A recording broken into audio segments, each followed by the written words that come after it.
Hello, and welcome to Lesson 3 of Contemporary American Society, the Causes and Consequences of Persecution in the United States.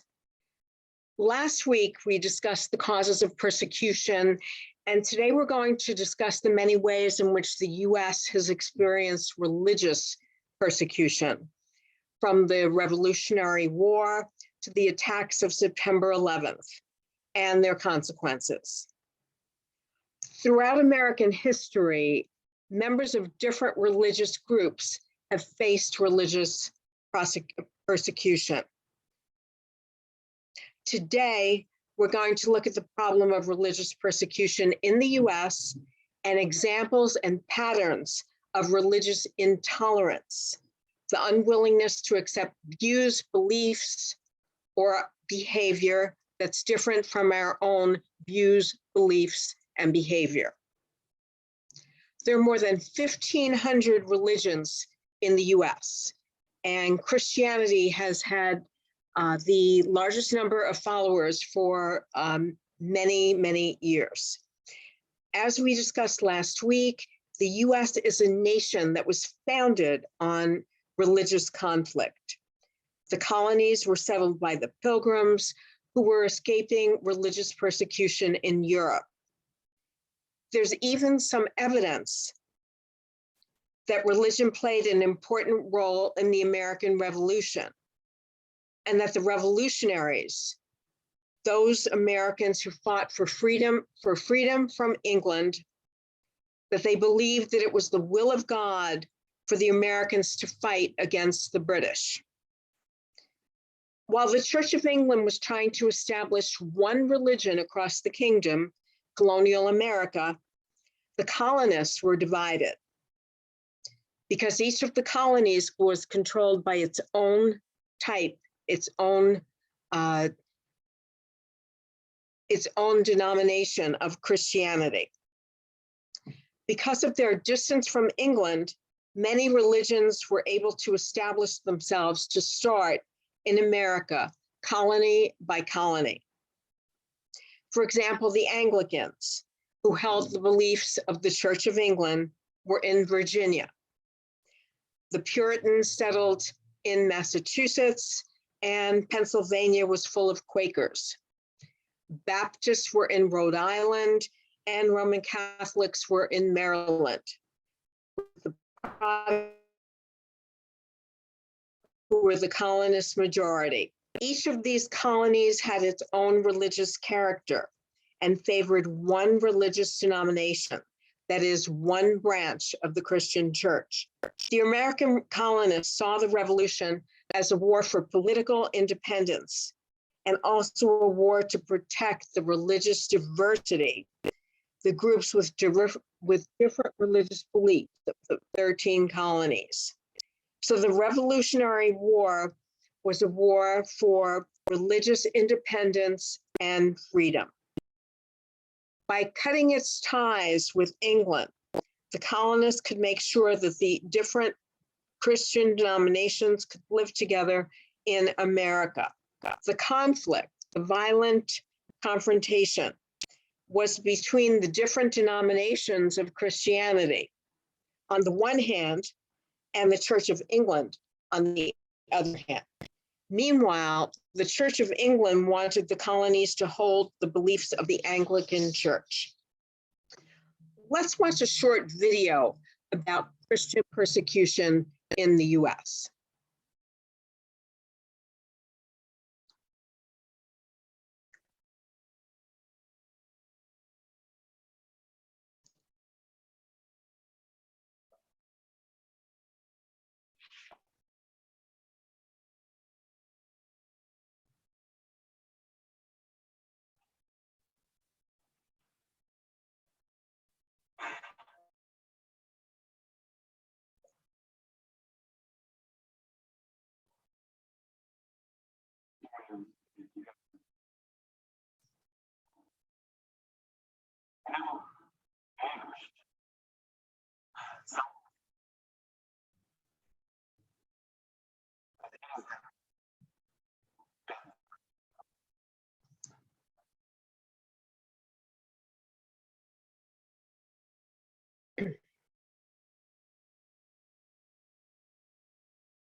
Okay, during the period after the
During the period after the Revolutionary War, there was a lot of fighting between the different states and Christian denominations. The largest portion of Anglicans who were loyal to the Church of England lived in Virginia, where there was well-known religious persecution against Baptists and Presbyterians, which often involved violent physical attacks by the Anglicans.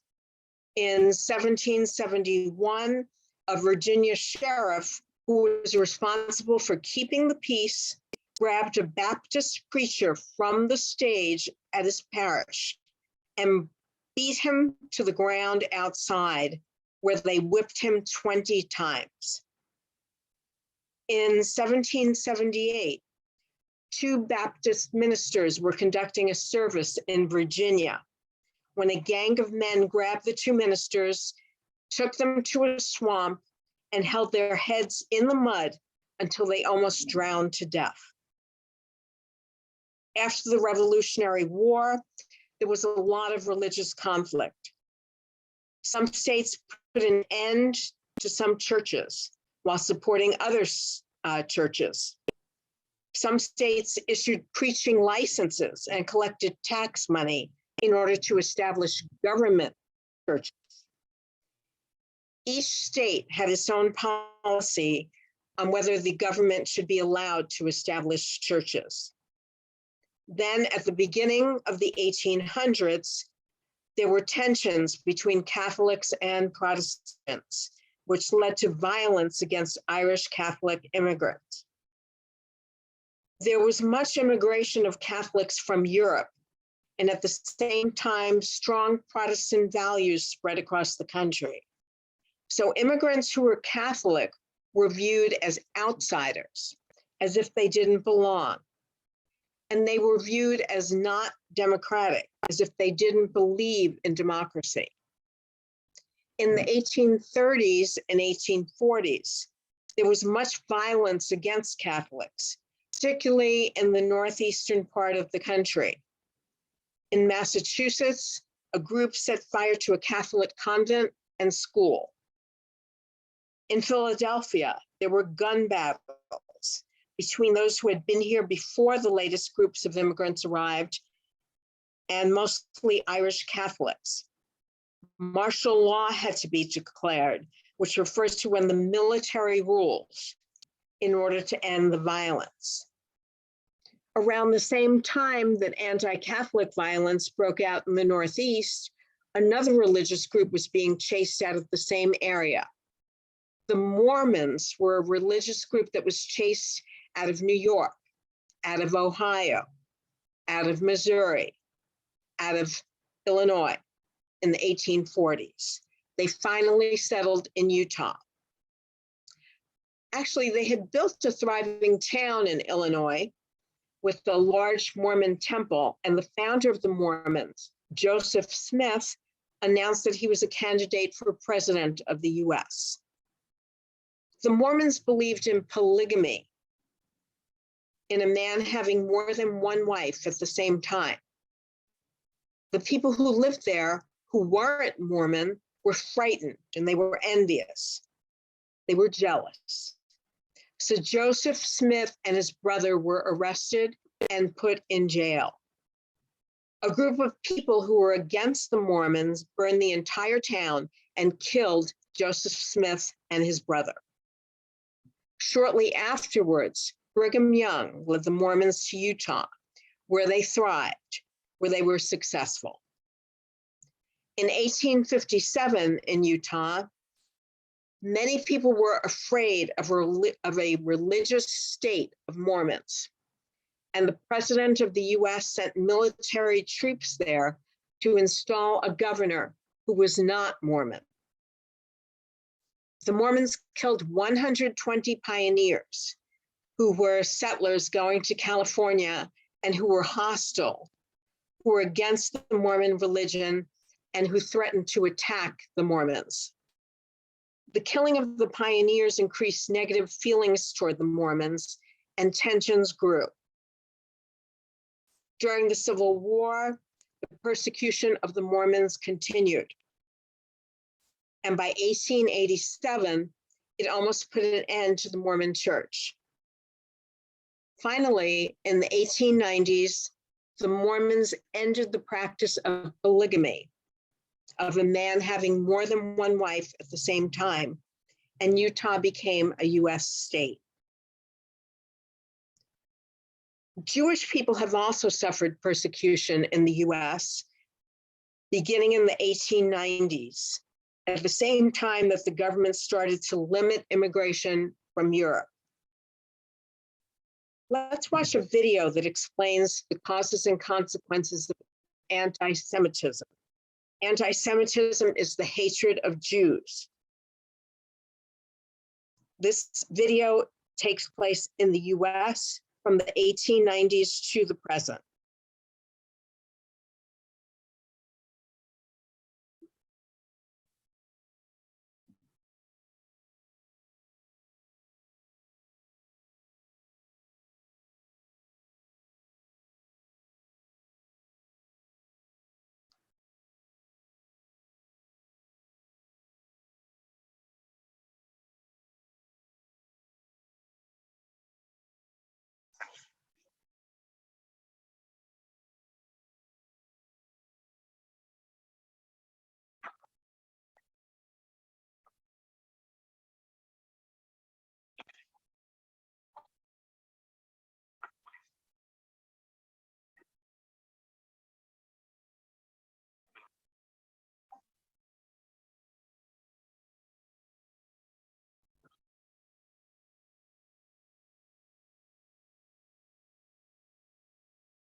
While Jews have lived in America since colonial times, they were mostly tolerated. They were allowed to live in peace, although there were some examples of intolerance. By the 1920s, immigration quotas had taken effect. The US government had limited the number of immigrants to enter the country, and the quotas were based on the national origin of each immigrant, on where they were from. The quotas stayed in effect even as Jewish refugees, people who were forced to leave their country in order to escape religious persecution in Europe, as the refugees fled to the US. During the 1930s, anti-Semitism grew to levels that had not been seen before in the entire experience of Jews in America. In New York City and Boston, Jews were violently attacked. Threats, attacks, and propaganda, that is information that isn't true, that's used to publicize a political cause or a point of view, are mostly carried out by special groups like the Ku Klux Klan, which is a terrorist and hate group in the US that believes that American whites are superior, that they're on a higher level, and therefore that they should control all other groups. Nonetheless, the persecution of Jews in the US has been less violent than in other parts of the world. Violence against individual Jews is viewed as a religious hate crime. A hate crime is a crime usually involving violence that is caused by prejudice, by disliking someone without a good reason. For example, because of that person's race or religion. Hate crimes in the US show that anti-Semitism is one of the most common causes of religious hate crimes in the US today. Now let's talk about anti-Muslim persecution. Since the terrorist attacks of September 11th, 2001, known simply as 9/11, the persecution of Muslims in the US has become a key problem. During the year following the attacks, anti-Muslim hate crimes increased 1,600% from the previous year. Let's watch a video about how the lives of Muslim Americans have changed since 9/11.